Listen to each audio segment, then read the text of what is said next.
Sup, bros. It's me again, Terry Bull.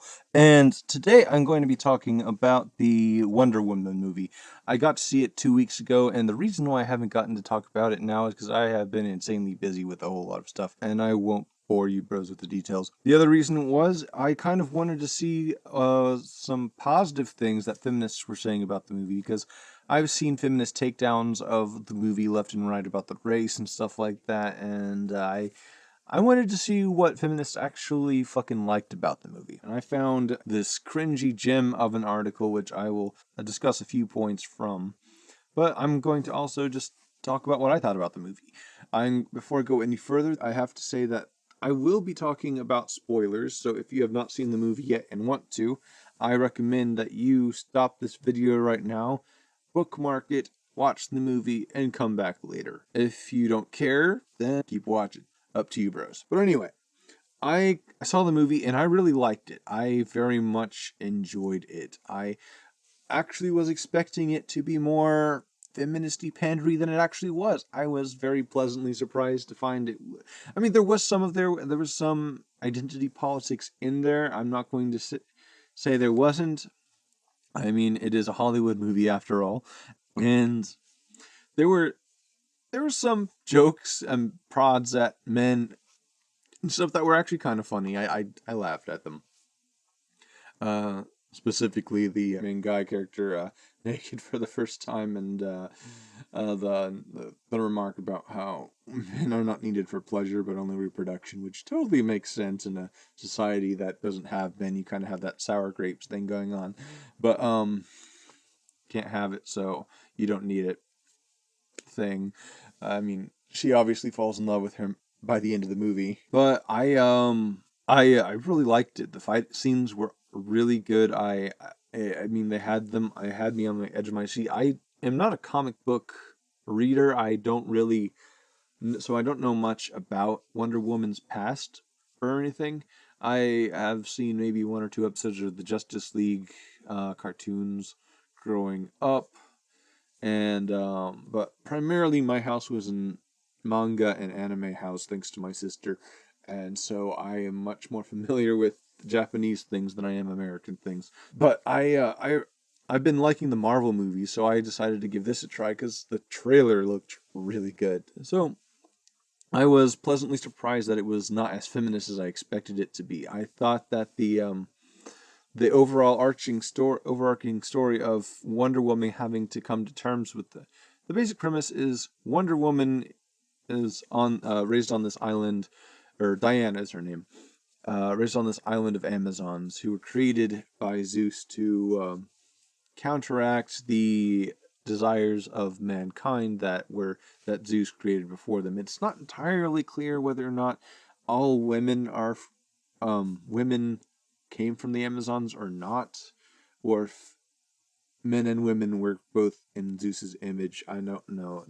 I mean, I can understand why they didn't go into excruciating detail on this. It's a 2 hour movie, or an hour and a half to 2 hour movie.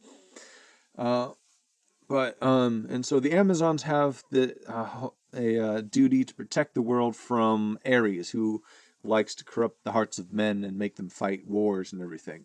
And Diana learns this through the myths that her mom reads to her at bedtime, and was told that Zeus created this ultimate weapon that could kill a god himself, and is led to believe that it is a sword, but turns out it's her. So she when the main guy character, I don't know his name, crash lands on the island, and she hears about the war and is like, okay, I have to do something, and her mom's like doesn't want her to go because she's a mom, and she eventually does go with the guy and finds Ares. I mean, is very idealistic about everything. She wants to make everything right in the world. And through the movie, she has to come to terms with that she's not powerful enough to do that on her own, and she has to rely on other people. And she also has to come to terms with the fact that human beings are sometimes can just be do horrible things on their own without divine inspiration, and that she also has the potential to use her own emotions and her own powers to destroy something that's good, because she almost kills, well, she's not entirely innocent, but she has to force herself not to kill someone who she is very angry at, in the movie, and the perceived death of the main guy character really sets her off, especially since she's seen so much loss in the form of Ares destroying an entire village that she saved earlier in the movie. So she has to come to terms with the fact that she is not perfect and can give in to emotions just like humans can. And it's not necessarily Ares that drives things to be evil, and not like magic power. He just whispers in the ears and makes people kind of do what they already wanted to do in the first place. And Ares kind of wanted to destroy humans so Earth would be nice and natural and everything, and grow without the human interference. So he did have a kind of a legitimate environmental motivation as well. I thought that it was very not feminist to have Diana have that character arc of realizing that it's not just men that were inherently evil or being controlled by some outside force, or that men don't do evil just because of an outside force controlling them, that they can do bad things on their own, and women, and also her. So I thought that was a very non-feminist, non-stereotypically feminist character arc for her, and I thought it was really cool. And I'm not saying that I'm not going to acknowledge that Wonder Woman is a feminist character. She was designed, as far as I know, she was designed as a feminist character. And there was some back and forth between the male characters and her, but the male characters, when they saw she could fight, they treated her just as equally as her, and she treated them as equals.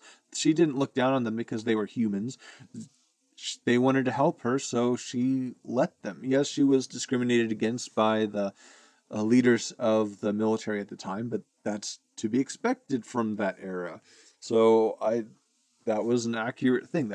She would have had to deal with that, and since she's never had to deal with that on Paradise Island, it makes her reactions make total sense. It would have been what any woman at the time would have had to deal with, or most women at the time who didn't have sufficient social capital, and she had none of that. But I thought it was a really well acted movie, and I really enjoyed the story, and the fight scenes were beautiful, and so I recommend it. You bros watch it if you're interested in it. But let's get to this few parts of this article before I finish up. This article is called "Why Wonder Woman is a Masterpiece of Subversive Feminism." Yes, the new movie sees its titular heroine sort of naked a lot of the time, but the filmmakers have still worked to turn sexist Hollywood conventions on their head. Oh, gag me. Uh, but this is by Zoe Williams, and I will put the link to the article in the low bar. I will not be reading the entire thing because there's some things that really don't matter. And the chances are you will read a feminist takedown of Wonder Woman before you see the film, and you'll probably agree with it. Wonder Woman is a half-god, half-mortal super creature. She is without peer even in superhero leagues, and yet when she arrives in London to put a stop to the war to end our wars, she instinctively obeys a handsome meathead who has no skills apart from moderate decisiveness and pretty eyes.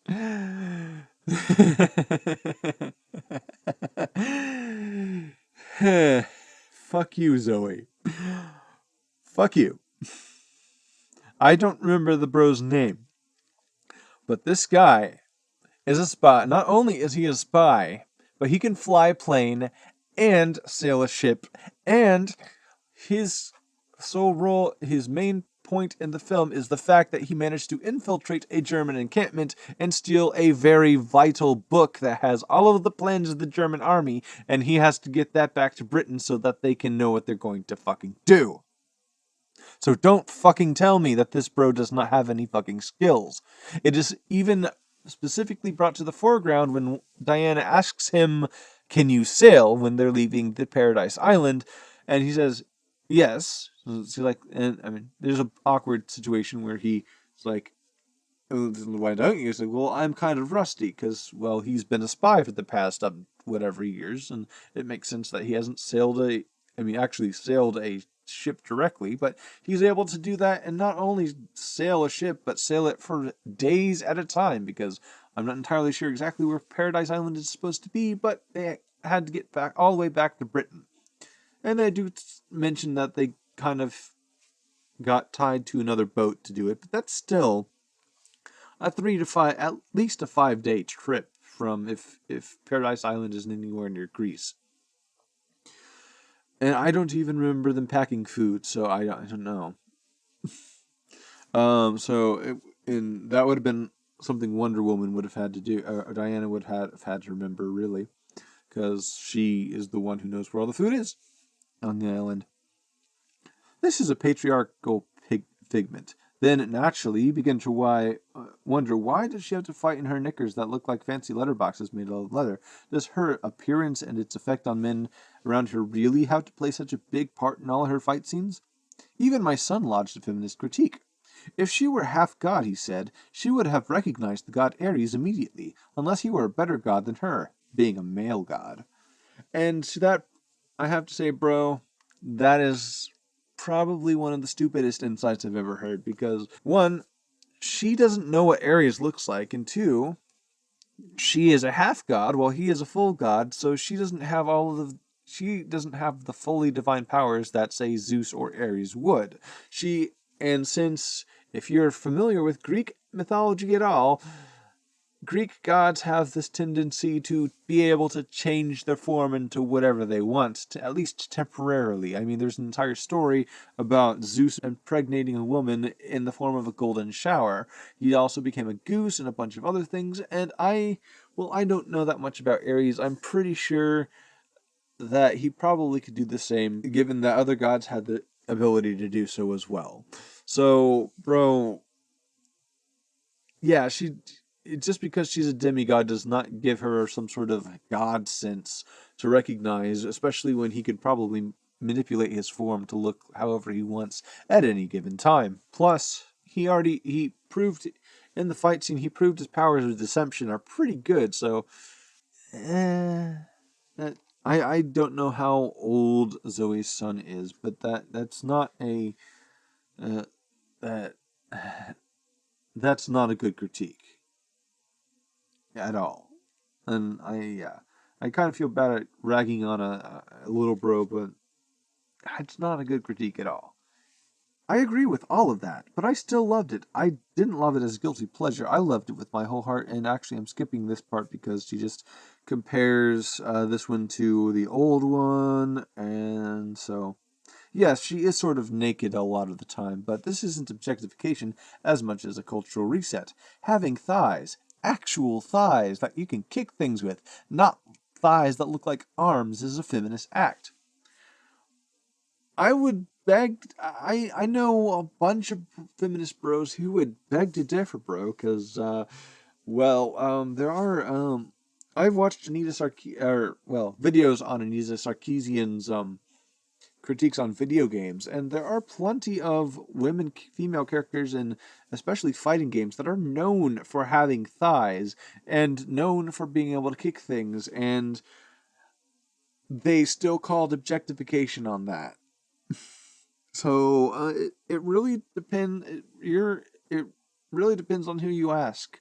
But this is not a new feminist thing, because you see, Diana was raised essentially on a military encampment and was trained to fight. Therefore, it makes sense that she would have stronger thighs with all the jumping and running and kicking that she had to do. Whereas a woman from the High Court of Germany or Britain would have less firm and toned thighs and would not be able to do so. It's simple logic, bro. Simple fucking logic. The whole Diana myth, women safeguarding the world from male violence, not with nurture, but with better violence, is a feminist act. Well, as I mentioned earlier, it's not entirely clear whether or not the Amazons are just women that just happen to be if women are the same as Amazons or not. And part of Diana's arc is learning that women can just be just as bad as men for their own reasons. So, yeah, that I don't agree with your interpretation with that. I also might be wrong with my interpretation. If someone can point out things from that myth in that movie that I might be misinterpreting, I will gladly just think about that and discuss that further. Casting Robin Wright as Wonder Woman's aunt, reimagining the battle axe as a battler with an axe is a feminist act. I don't know what that means, so I'm not going to talk about that because I don't know who Robin Wright is. I don't really know that many actors or actresses for that matter. I don't really care. A female German chemist trying to destroy humans in the shape of Dr. Poison, a proto-Mengele before Nazism existed, might be the most feminist act of all. Women are repeatedly erased from the history of classical music, art, and medicine. It takes a radical mind to pick up on that being erased from the history of evil is not great either. And so that, bro, I have to say, the bros who are erasing evil women from the past is feminism, are feminist bros, because they have this tendency to take any evil woman or evil woman female trope and try and turn it into a form of empowerment or rebellion against the patriarchy. They have taken Lilith and Medusa and Succubi and all sorts of different feminine things that are classically evil and reframed them as some sort of empowerment thing, and or explaining away the evil of women as some sort of internalized misogyny. They're not evil just because they're their own person. They're evil because of the men around them and they're reacting to that. No. It is the reason why evil women are erased from history is because of feminism. Wonder Woman's casual rebuttal of a sexual advance, her dress-up montage, it's itchy, I can't fight in this, it's choking me, are also feminist acts. Wonder Woman is a bit like a BuzzFeed list. 23 stupid sexist tropes in cinema and how to rectify them. I mean that as a compliment. Yeah, that scene actually was pretty funny. But what you're not realizing is that Wonder Woman is highly utilitarian. Diana was raised on, like I said, essentially a military complex, and the military is very utilitarian. They are not going to have, I mean, modern militaries do have dress uniforms, but they do not wear those into battle anymore. The modern military is very utilitarian. The uniforms are there for very practical purposes. Diana was raised on a island and pretty much grew up wearing armor. There was really no fashion to be had. Fashion is something that you tend to have in classed societies where there are privilege and times of peace, and when you're not preparing for war, where you can start making garments that are more decorative than utilitarian. For example, the higher court dresses would probably not have pockets because pockets are used for carrying things and a sign of manual labor, and therefore lower class, because the upper class would show off their stuff by carrying it in purses or have their servants carrying it in purses and bags, whereas the lower folk would have them in pockets. So there's a little divide there that didn't exist on Paradise Island because they were pretty much a military training complex. So that's not feminist, it's logical. It's utilitarian. And she goes on to discuss other women in film, but honestly, but seriously, I'm not saying that Wonder Woman is not a feminist character, because she is.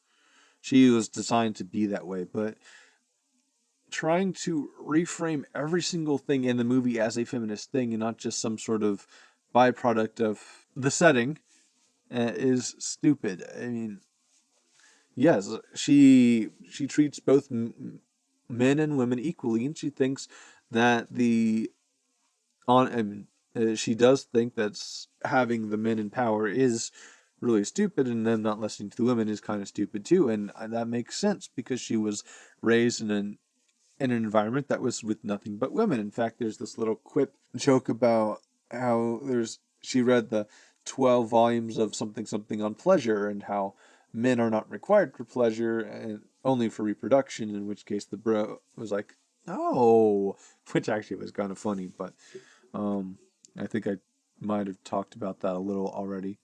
Uh, but yeah, I thoroughly enjoyed the film. I was surprised at how not feminist it was. I mean, not as feminist. It was. I was expecting it to be a very. I expected there to be a lot of pandering, and there was, but it didn't ruin the film. I enjoyed it. There was a diverse cast. There was a Native American character, and there were black Amazons, and all that. And it didn't seem out of place. I mean, I noticed it because it's something that's put in every film, but it wasn't drawn. Your attention wasn't drawn to it, aside from one scene where the Native American talks about how his people were exterminated by his people, the main character guy's people. But they all, despite all their differences and possible bitter feelings toward another, they worked together. When the Wonder Woman got up in this trench to charge the other side, she blocked bullets with her shield while the others fired their rocket launchers and everything to clear the path for the rest of the soldiers to come across. They invaded a town and freed it from German soldiers because they worked together. It wasn't just Wonder Woman stealing the show, it was her acknowledging and working with the skills of the others. The main character guy actually uses a technique that he saw that the Amazons done, which is another fucking skill. Zoe, fuck you. Um, by it was originally someone uh, launched someone up in the air with their shield, and he and the other two characters launched her up on the back of debris to get into this church where there's a sniper. And so it was a very action-packed movie, and I really liked it. And I hope they make another one. Um, and I hope they don't try and add more feminist pandery stuff to it, because I genuinely enjoyed it, and I recommend it to anyone who likes action movies. Even if you're not into comic book movies, like I said, I'm not really into I'm not into comics, but I've been enjoying the Marvel stuff, and I wanted to see this.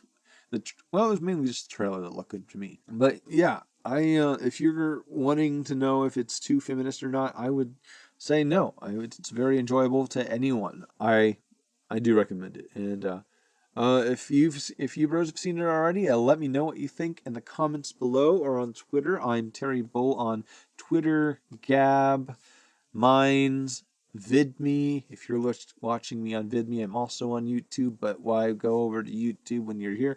And I'm actually trying to get more active on Gab and Minds than I have been. Um, but of course, you can also leave comments in the comment section below wherever you are watching this video on. And I love talking to you, bros. Hit me up. Talking about other things. Let me know what you think of the movie. And I look forward to hearing from you, bros. Peace, love, Tauros.